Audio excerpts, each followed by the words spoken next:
Welcome to Constellations, the podcast from Kratos, where industry leaders share their thoughts and experience on the future of space business, policy, and opportunity. If you like Constellations, please support us by giving a rating and review on iTunes. And don't forget to share this podcast online to help our community grow. Welcome to Constellations, the podcast from Kratos. My name is John Gilroy, and I'll be your moderator. Today, we will be interviewing Bill Ray, a Vice President Analyst for Gartner Research and part of Gartner's Emerging Technologies and Trends Office. He also runs Gartner's internal space technologies interest group. Space, as we all know, is the next frontier. In fact, it's the next growth frontier. From interplanetary travel to setting up broadband networks in the sky to LEOs, with the aim to connect everyone to a better future. Bill, we are interested in learning more about what you see as emerging technologies in space. Let's start off with this LEO stuff I just mentioned. Can you give us a sense of the size of the LEO constellation market? Yeah, I think it depends on how you count it. Obviously, in terms of number of satellites, this is unprecedented. We're seeing thousands of satellites deployed in an industry where previously one or two satellites would have a significant impact. And this is partly because they're closer to the Earth and for communication purposes, you need more of them. But also, if we think of it in terms of the impact it's going to have on telecommunications, it's not going to, we're not going to see fiber optic disappear. This isn't a completely swamping the telecommunications industry, but it's going to have a very big impact on certain areas. So I think in terms of the telecommunication industry, it's a relatively small thing. But in terms of things like Earth observation and the amount of information we know about the planet we live on, it's absolutely huge and unprecedented. So it's going to have a big impact, even if it's not actually compared to the telecommunications industry globally, it's not a huge deal. When you look at the intersection of LEO constellations with 5G, how may that affect the impact on telecom as a whole? Well, 5G came in with a lot of very big promises, and frankly, it overpromised and underdelivered. So when 5G came in, we were told that it would provide ubiquitous coverage, that it would connect a lot of low power sensors and the Internet of Things, in addition to providing us with very high bandwidth. Now, it's achieved the last of those things. 5G does get you very high bandwidth if you can find coverage. But the other two, ubiquitous coverage and low-powered connectivity for IoT, 5G just doesn't do very well. The reasons for that are quite technical. From a 5G, the 5G radio standard is really bad at low power connectivity. It was designed for lots of streaming video and holographic displays or whatever. It really wasn't designed for the kind of low power connectivity that we think of with the IoT. Meanwhile, coverage wise, the use of millimeter wave frequencies and the higher bands means that the range is actually significantly lower than previous technologies such as 4G or 3G, and therefore you need more base stations. So coverage is actually still quite poor. Meanwhile, the satellites, from a low power point of view, we've got companies like Myriota and Astroscale and Astrocast and people like that, Swarm Technologies, creating global IoT networks where you can have a sensor with a battery life of 5 years feeding data up to the satellite, and they're working extremely well. From a coverage point of view, a lot of the satellite networks are truly global. So a lot of the things that 5G said it would do are actually coming with satellites. 5G itself will be important, don't get me wrong, it's not going to disappear, but it's not been the revolution that people thought it might be. And that's not going to happen anytime soon. Well, I'll use an American expression here and you can try to figure it out. So is Leo going to put 5G in work boots to actually make it accomplish some of its goals? I think there's going to be some of that. Certainly, if we look at things like coverage in remote areas. When we talk about remote areas, we often talk about sub-Saharan Africa or India, but you can also talk about, rural Kansas. You haven't got network coverage there. By providing backhaul via a low Earth orbit satellite, you can immediately, very cheaply deploy base stations, and that's going to increase coverage, and that's going to make 5G and other things available much more quickly. And that's going to really be important. KDDI in Japan has already signed a deal with Starlink to put up 1,400 base stations using Starlink's backhaul. It's not the ideal network for it, but it's going to get them coverage across Japan in a way in rural areas that they wouldn't be able to do any other way. And that's really going to change telecommunications. When you can assume connectivity globally, that's a world-changing thing. I think this report is very insightful because I've talked to high-level people at let's say T-Mobile, and they're already talking about the next G, 6G. Well, we'll make sure maybe this G is working before you, but they're already talking about, because every 10 years we have a new G, and when 6Gs are going to have, it's just, it seems like they're not not, they're looking in the mirror, but they don't see that they're kind of missing a necktie or they're missing parts here, but they're all speed ahead, aren't they? Yeah, and it's all about faster. There's this idea that everything has to be faster. The very concept of enough speed doesn't really seem to occur for the telecommunications industry. But in fact, if we take a mobile phone, standard sort of rectangle of plastic and glass that we consider to be a smartphone, once you get beyond above 50 or 60 megabits per second, you can't do anything with it. And yes, you can, technically with 5G, you can get a gigabit per second to a mobile phone, but there's no value to it. You can't display more video. Now, if we talk about, holographic displays, smart glasses, self-driving cars, sure, then you can start to use that kind of bandwidth. But with the smartphone, as we understand it today, 5G is not delivering any differential experience. It's not improving the experience. But if you can get coverage everywhere, if I can take out my phone and get 5G in the middle of the desert, or in the middle of anywhere, middle of a city, anywhere, that really changes things. And if I can rely on that connectivity, it's much more useful to have 10 megabits per second of absolutely reliable connectivity than it is to have a gigabit per second of occasional connectivity. And that's something which the satellite industry can deliver that the mobile phone networks are not. I have to tell you, Bill, I have a next door neighbor who has a 400 horsepower Mustang. He gets it out in the street. It's a 25-mile-hour street. I mean, that's the street he's on. And he can go to the Giant and come back in a mile. And it just seems like it's good bragging rights, but it's not that practical. I mean, so it's interesting. And I think people are so wrapped up in the next technology, they forget to take a look at optimizing what they have now. And as trending as the word optimize is, it's not doing that often. Let's go back to some satellite talk here. So satellites in LEO are creating new options for global internet access. So what are these options anyway? Well, one of the things we're doing at Gartner, and obviously at Gartner, we're very concerned with helping our customers realize these technologies and get value out of them. And when we talk about global connectivity, if we talk about connecting up sub-Saharan Africa, Nigeria, places like that, huge populations who are not on the internet now, and we start to think about what's going to happen when those people arrive and how that's going to change. Nigeria has an average revenue per user of $4 a month, which is not very high, but it's still, a lot of people. A Facebook user in Nigeria, we estimate, is worth about $11 a year to Facebook. That's quite a value. If you can get those connected, then you can really draw value out of that. And what we're telling to our customers is they need to create applications suitable for those people. They can't just take the existing, Facebook and Snapchat and so forth. They're not necessarily going to work there. They need to think about how they can harness these new people and not take advantage of, but provide services that are suitable for this crowd, that can really deliver value. And a great example was Nokia Life Tools. And this was a product that Nokia released a few years ago in India. And it was very low cost. It was a couple of dollars a month. It just provided weather information, crop pricing, and cricket scores, because in India, you've got to have cricket. And they saw, I think, 10 to 15% improvement in productivity from the farms just with those bits of information.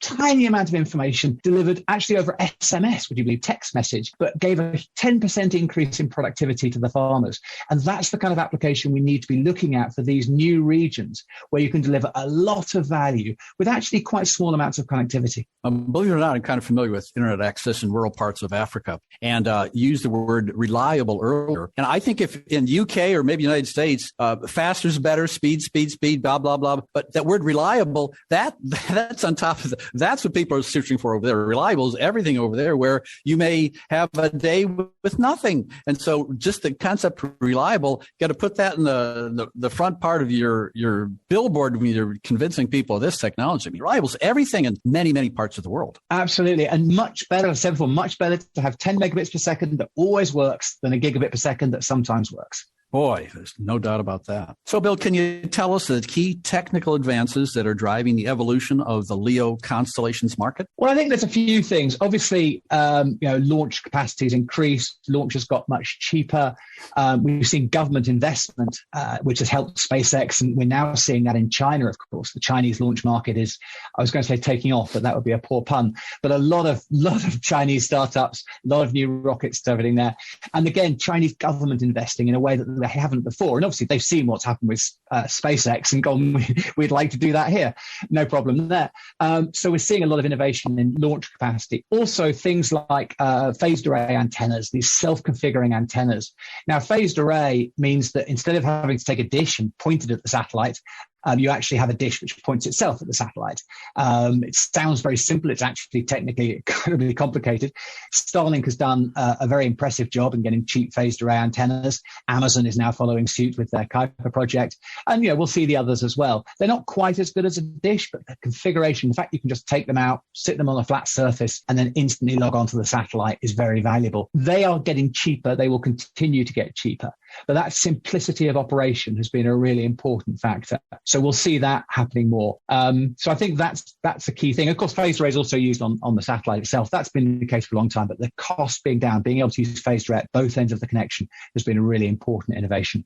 Bill, thousands of people from all over the world have listened to this podcast. Go to Google and type in Constellations Podcast to get to our show notes page. Here, you can get transcripts for all 100 plus episodes. Also, you can sign up for free email notifications for future episodes. Well, you work for Gartner. Let me state the obvious. Gartner is a big company, very well known here in the United States. All of our listeners have heard of Gartner.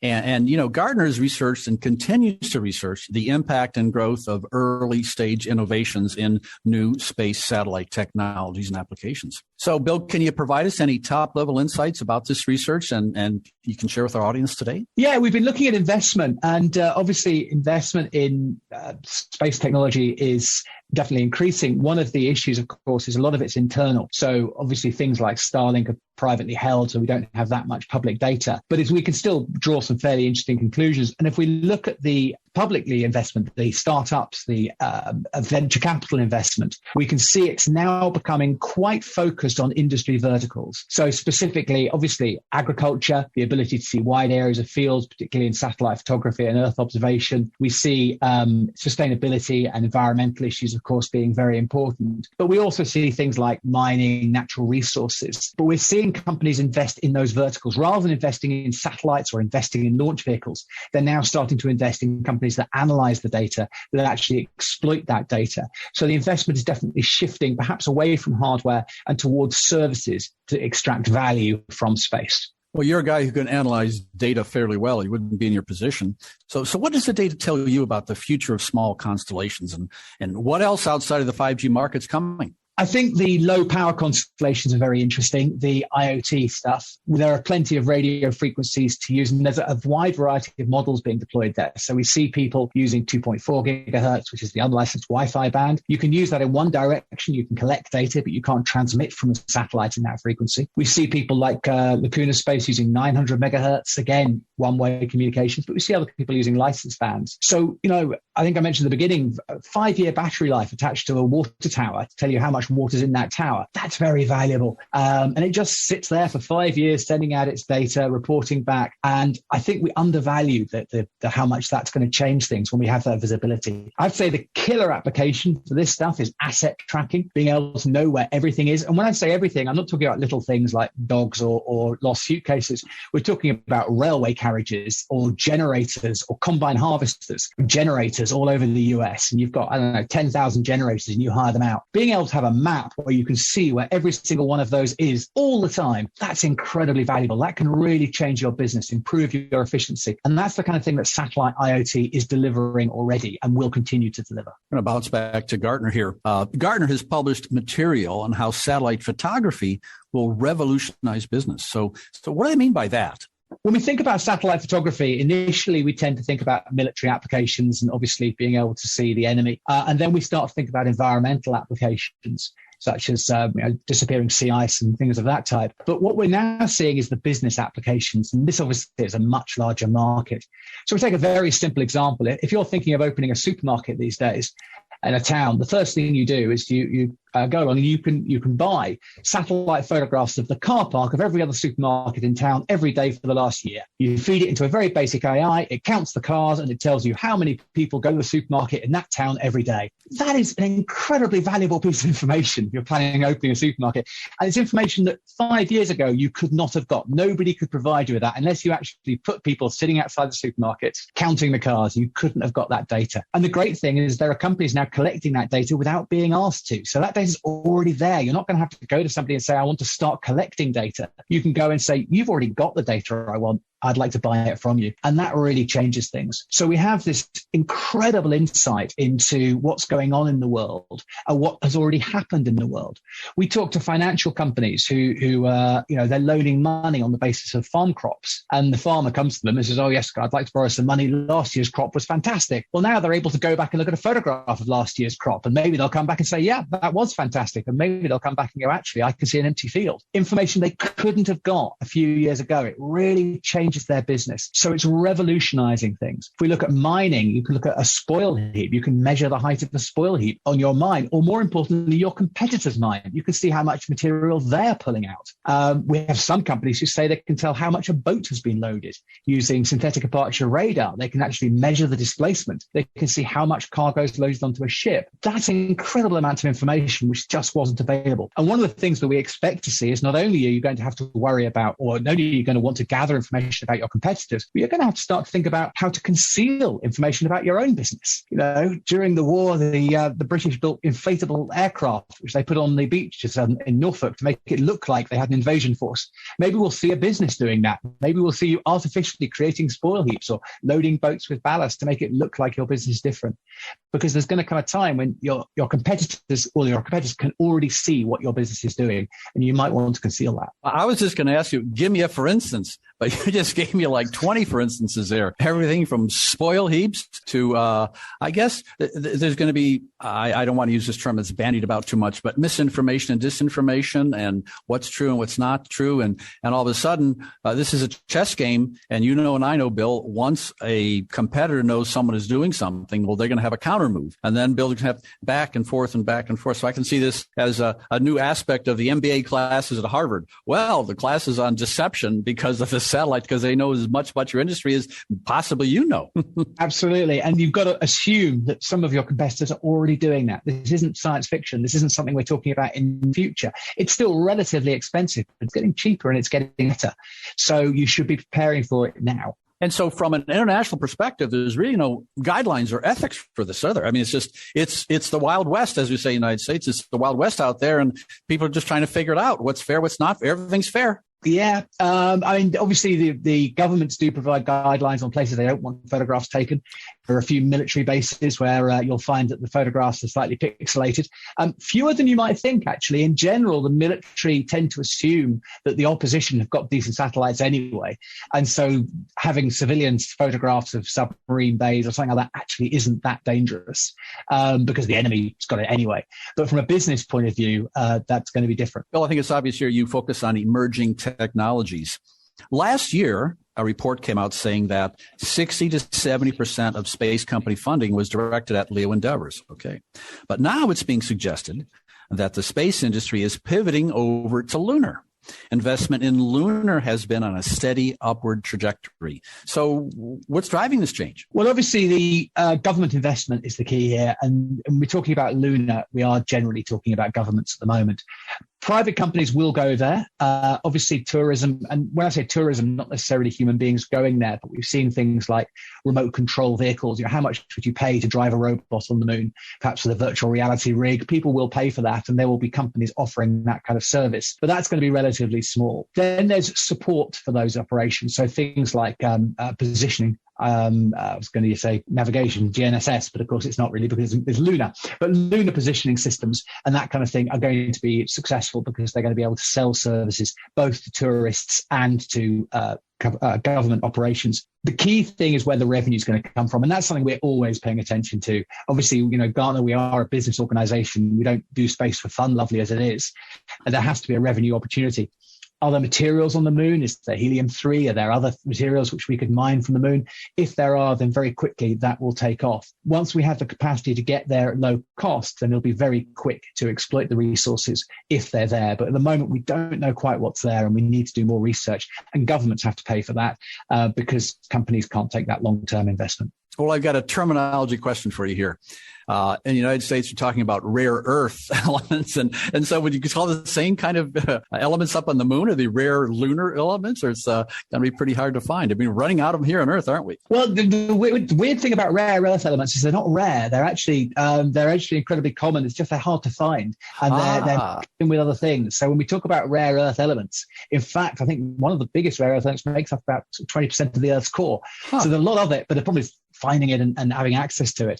On the moon, there are some materials. Helium-3 is a great example, but there are other materials which may be available there, which aren't necessarily available elsewhere. Also, it's a very good radio environment. Obviously, the dark side of the moon has no radio interference, so radio telescopes can be set up there, research establishments. It's a great place for a radio telescope. So I think we'll see some research. The Chinese have already said they're planning to build one, but there may be an international cooperative arrangement because there's very little reason to have multiple ones there. So we'll see some research there as well. This has been a great interview, Bill. You have given our audience fantastic insight on everything from Leo to lunar and beyond.